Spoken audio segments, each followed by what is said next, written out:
willkommen. Herzlich willkommen, liebe Sigrid. Ich erinnere mich genau jetzt, vor fast ein Jahr oder so, hast du mich angerufen, für einen Termin zu machen. Genau. Und damals hast du mir gesagt, Sandy, gibt's was heißt falsche Wohnung, das unglaublich ist, dass dir so schlecht gegangen ist, seit du in diese Wohnung umgezogen hast. Und dann habe ich dir damals gesagt auf dem Telefon, dass jede Wohnung ist eine falsche Wohnung, bis wir das umstellen, dass unsere Energie unterstützt und nicht nimmt unsere Energie weg. Genau. Dann war ich bei dir. Kannst du darüber uns ein bisschen so was sagen? Ja, also ich erinnere mich da auch noch sehr genau. Also ich habe dich ja über meine Schwester und über eine Bekannte kennengelernt. Habe auch das Video dann von vorher schon im Internet gesehen, was mich sehr begeistert hat. Und ich erinnere mich noch sehr genau, also wie du dann gekommen bist, wo ich dann nochmal gesagt habe, Sandy, schau dir die Wohnung an und sei bitte ehrlich, wenn das keinen Sinn hier hat, ja, dann ziehe ich aus, dann steckt man hier dann keine Energie mehr rein, ja. Und ja, du hast gesagt, ja, man kann schon was machen, ja, so. Und ich erinnere mich an den ersten Tag, an dem du da warst, hast du sofort ausgemessen und du hast gesagt, es kommt keine Lebensenergie in meine Wohnung, ja. Und der Gang, das war das erste, was wir umgestellt haben, ja, also Garderobe nach vorne, Aquarium so nach hinten, und das war schon die erste Verbesserung dann, ja, also beim ersten Mal schon, also. Das Gefühl, das hat irgendwas bewegt sich jetzt, das kann man schon mehr atmen oder so. Und das interessiert mich total, wie so kleine Änderungen so viel ausmachen können. Und für mich ist am wichtigsten dass du dich wohlfühlst in einer Umgebung. Und bei dir, weil du ganz sensibel bist. Und das hat dich richtig so irgendwie so beeindruckt, oder wie sagt man das, also das ist richtig auf dich gegangen so und ganz schnell. Normalerweise, manche Leute brauchen schon länger Zeit, bis das wirkt und bis die diese Wirkungen sehen. Aber bei dir war das ganz schnell, ein paar Monate nach dem Umzug. Ja. Und da Leute kommen und sagen, nein, du bist schuld. Du musst was auf dich so arbeiten, aber das stimmt überhaupt nicht. Ja, und es ist halt auch gleich ganz viel in Bewegung gekommen. Es war zwar eine anstrengende Zeit, weil viel Veränderung und viel Umstellen und so weiter, ja, aber es war trotzdem, wie soll ich denn sagen, ich meine, du hast ja viel unterstützt, also wir haben viel gemeinsam gemacht, aber auch Hausaufgaben, die ich dann erledigen durfte, ja, so, und ja, also ich muss sagen, es unterstützt dann trotzdem das, was vorwärts geht. Also es ist anders, als wenn man sich alleine abplagt und so weiter. Auch die Reinigung hat natürlich auch ganz viel gebracht, ja, also dass überhaupt, ja, dass man die Energie und Kraft hat weiterzumachen, ja, und dann deine Unterstützung natürlich auch jederzeit, dass man dich dann auch immer wieder dazwischen was fragen konnte, ja, also oder sogar beim Einkaufen dann dir die Bilder schickt, ja, so ungefähr, ne, schau mal das oder das, ja. Und was ich auch noch sagen muss, dass du auch darauf achtest, also dass es für denjenigen auch umsetzbar ist finanziell, also dass du drauf schaust, aus dem was zu machen, was da ist, ja, also soweit es möglich ist, ja. Genau, also, nicht so übertreiben, auch zum Beispiel ist nicht, dass ich jetzt das ganz teure Frosch mit Geld, Münzen drin oder... Ja, oder jetzt brauche ich wieder neue Möbel oder jetzt muss ich das ausschmeißen und dafür was anderes, ja, so, sondern also wirklich... Was man hat eigentlich, wie stellst du das wieder, dass zu dir passt? Und findest du das, was ist dieser Unterschied, also das hast du jetzt gesagt, zwischen, dass du selber das machst und wenn ich das mit dir mache. Ich weiß, du kennst dich sehr gut aus, du bist eine Heilpraktikerin und ganz gute Heilpraktikerin und du hast bestimmt viel von Feng Shui gelesen oder selber auch vielleicht was gemacht. Und was hat das jetzt was siehst du als anders jetzt? Naja, ich denke, also ganz viel war auch so, dass du überhaupt mal ausgemessen hast, also geschaut hast, also wo sind eben die Blockaden, die energetischen Blockaden in der Wohnung, ja. Und das war ja auch so eine der ersten Schritte mit, ja, also diese Reinigung, wo ich einen Teil selber machen durfte und du dann die Tiefenreinigung gemacht hast, sage ich immer so, ne?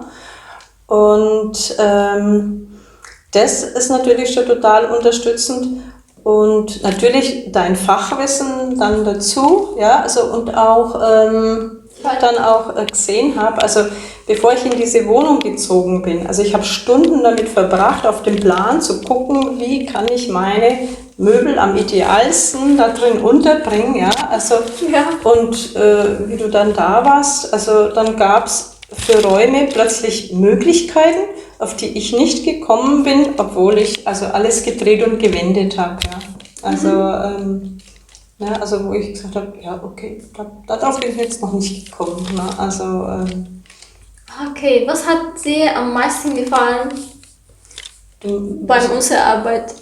Welcher Schritt? Ordnung, niemand gefällt ihm Ordnung. Ja, was heißt, Ordnung gefällt mir nicht, sage ich mal, aber es ist schön, diese Ordnung dann zu haben. Ja? Also es ist die Mühe wert, weil es viel mehr Klarheit reinbringt. Ja? Also natürlich kommt dann trotzdem zwischendrin immer wieder mal und ich bin auch immer noch an die Reste dran. Manches ist bis heute noch nicht ganz fertig, aber ich sag mal, zu 90% würde ich schon sagen. Das ist schon mal viel. 90% ist super. Ja, aber wie gesagt, es kommt was in Fluss einfach. Und so ist es halt auch, wenn du kommst, ja, also, und du bist ja auch total spürig, sensibel, ja, also auch mit dem, wie soll ich denn sagen, von deinem, jetzt weiß ich nicht mehr, wie nennt man es, also die Typen, also den Mensch dann auch nochmal, wo er dazugehört vom Chinesischen her, oder? Also Holz und Wasser und Feuer, also nicht bloß die Wohnung, sondern auch, was habe ich für ein Element und wie passe ich dazu, ja, also und ja, also schon eine spannende Geschichte, ja. Ja. Oder dass du dann auch praktisch die Person auch reinigst, damit sie auch wieder an die Wohnung angepasst ist, also dass die Energie dann auch gleich ist. Ja, das ist wichtig. Ne? Also diese wichtigen Sachen, ja, also finde ich schon. Ne? So, und was also auch nochmal sehr prägnant war, wir haben ja dann schon viel gearbeitet gehabt und gemacht gehabt. Und ich hatte ja letztes Jahr dann diese Baustelle mit der Heizung, wo praktisch vom Nachbarhaus die Heizung bis zu uns rübergelegt wurde und die Straße aufgerissen war, ja. Und ich plötzlich, alles war schon viel besser und ich konnte wieder nicht mehr schlafen und nichts, ne.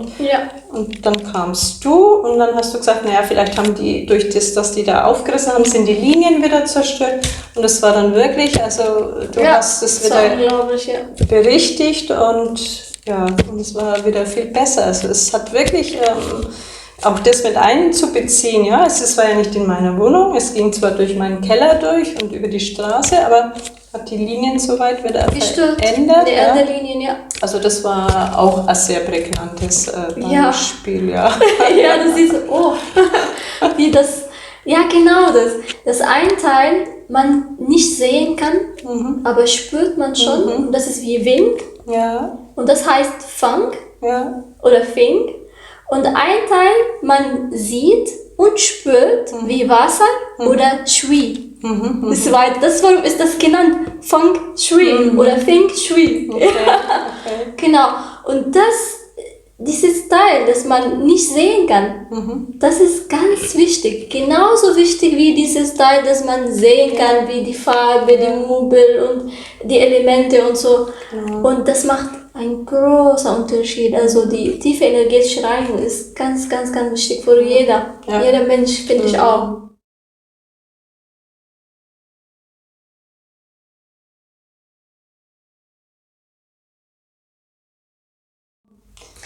Ja.